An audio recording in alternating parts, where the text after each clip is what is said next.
XX. Ok? Então acabou a monarquia, tá? Foi proclamada a república. Lembrando que a república foi um golpe, ok? Não foi uma transição que a população desejou, né? Pelo contrário, foi uma cisão na história do Brasil, algo que doeu muito, né? Na história, no sentimento da população.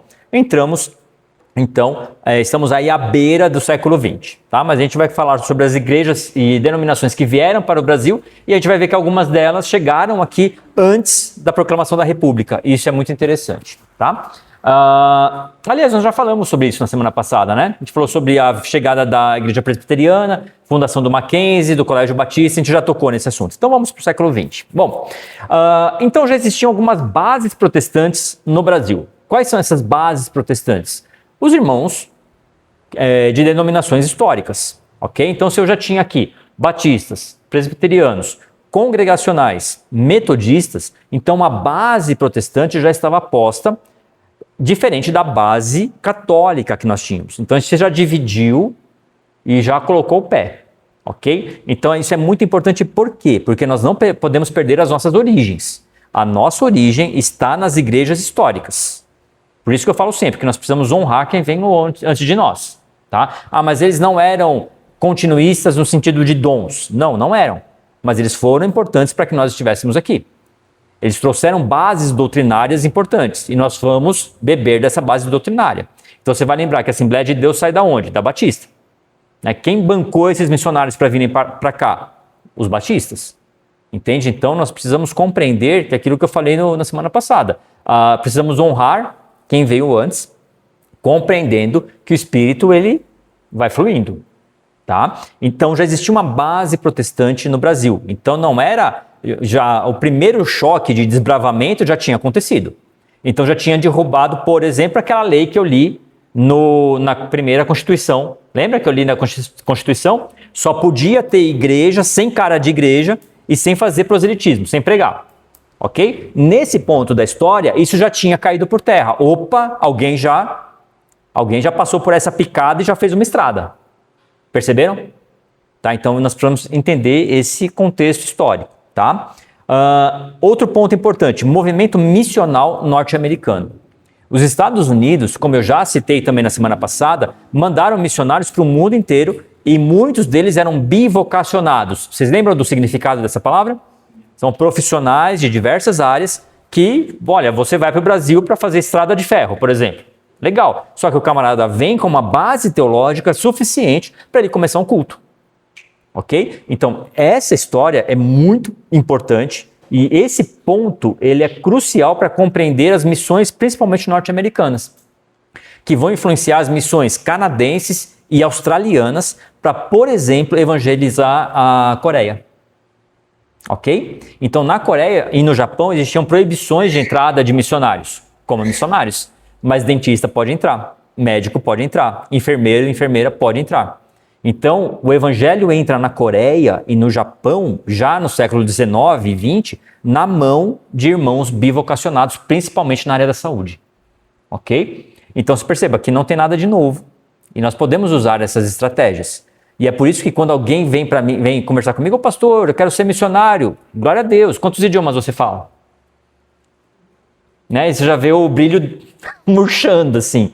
Né? Legal, qual faculdade você vai fazer? Aí você vê o brilho murchando mais ainda. Por quê? Porque acha que ser missionário é sair para pregar. Tá, mas você vai chegar num país desconhecido, com outro idioma você vai achar o quê? Como é que você vai operar? Dependendo de onde você não vai poder entrar como missionário. Uma estratégia é entrar como profissional, ok? Compreendendo que tudo é do Senhor.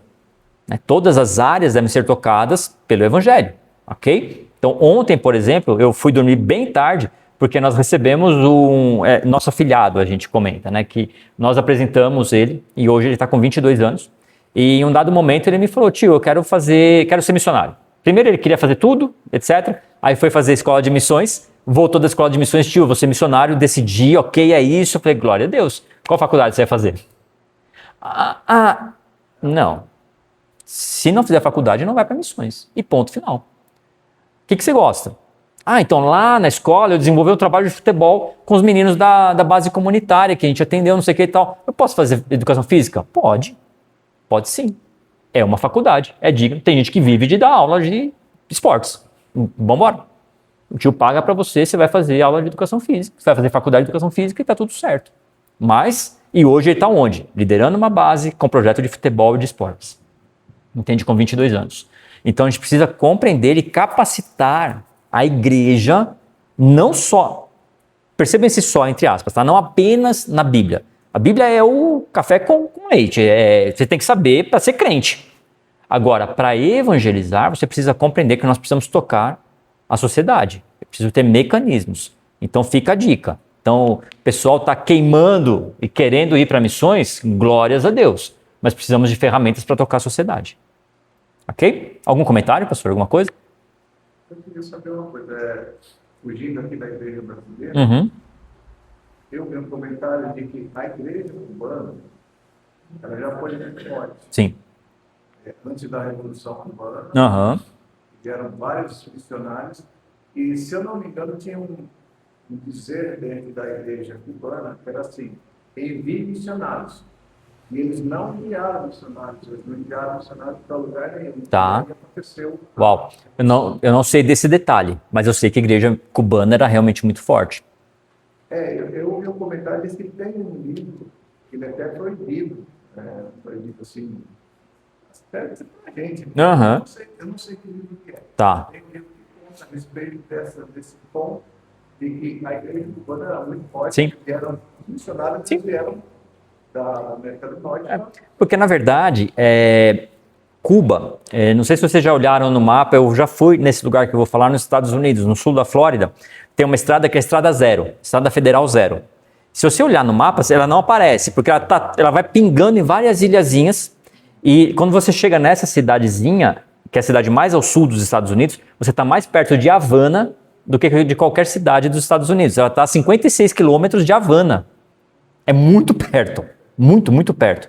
E então, assim, Cuba funcionava mais ou menos como o quintal dos Estados Unidos, né? Tanto é que o arruamento e tudo mais era americano, né? Então a presença do pensamento protestante, que ele é fundador dos Estados Unidos. Os Estados Unidos é fundado com o pensamento protestante, né? Que ia contra muita coisa e perseguição que acontecia na Inglaterra. Então muita gente veio da Inglaterra fugido para ter liberdade de culto.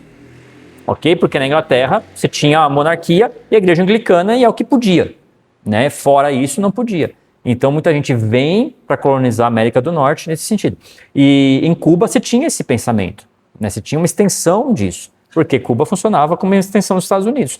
Então o movimento missional norte-americano, ele vai influenciar Canadá, Austrália, Nova Zelândia, e esses países juntos evangelizam a Coreia do Norte, a Coreia, antes da guerra da Coreia, da divisão, né? Eles vão evangelizar Coreia, Japão, ok? Índia, então, e Brasil, América Latina, ok? Então, esse movimento missional, marquem isso é importantíssimo para compreender a vinda, principalmente do pentecostalismo para o Brasil, ok? Então, você traz as igrejas denominacionais, mas depois também o pentecostalismo vem por conta desse ímpeto missional norte-americano. Tá? Então, Assembleia de Deus, Congregação Cristã do Brasil, vem para o Brasil por missionários suecos e italianos, mas que são enviados pela missão norte-americana. Tá? A gente vai passar por essa história hoje. Ok? Terceiro ponto importante, existe um crescimento lento, porém constante, das igrejas reformadas no começo do século XX. Quais são as igrejas reformadas? Batista, presbiteriana, metodista. Ok? Então, sempre que a gente falar de igreja reformada, lembre-se que são igrejas e denominações que nasceram lá na Reforma, ok? Então, Batista, Presbiteriana, elas vêm lá do século XVI, né? Metodista depois, no processo já inglês, mas elas têm a sua origem lá na igreja logo depois que aconteceu a Reforma, tá bom? Repito aí a minha frase, existe uma medida de Deus para um tempo e uma geografia, devemos aprender a honrar aqueles que foram usados por Deus, honrando aquilo que Deus fez através deles, ok? Então, essa história que hoje está tudo muito de bico, assim, né, angulado. Então, os presbiterianos são frios, né, os pentecostais não estudam a Bíblia, esse tipo de coisa. A gente não pode entrar nesse fla-flu, tá? A gente não pode olhar para a história como se fosse só uma foto. Não, a vida e a história, ela corre como um rio. E aí, no rio, meu amigo, tem água que sai para cá. E aí recebe água de lá. E o rio vai correndo. A história, ela flui nesse sentido. Nunca é uma coisa única, tá? Então, muito cuidado com estudar história para não tirar uma foto e falar, é isso. Não, a gente tem que ver um filme da história. Ok? Senão a gente comete erros de análise histórica e é horrível acontecer isso, porque a gente pode ser muito injusto com pessoas e principalmente com aquilo que Deus está fazendo e já fez, tá bom?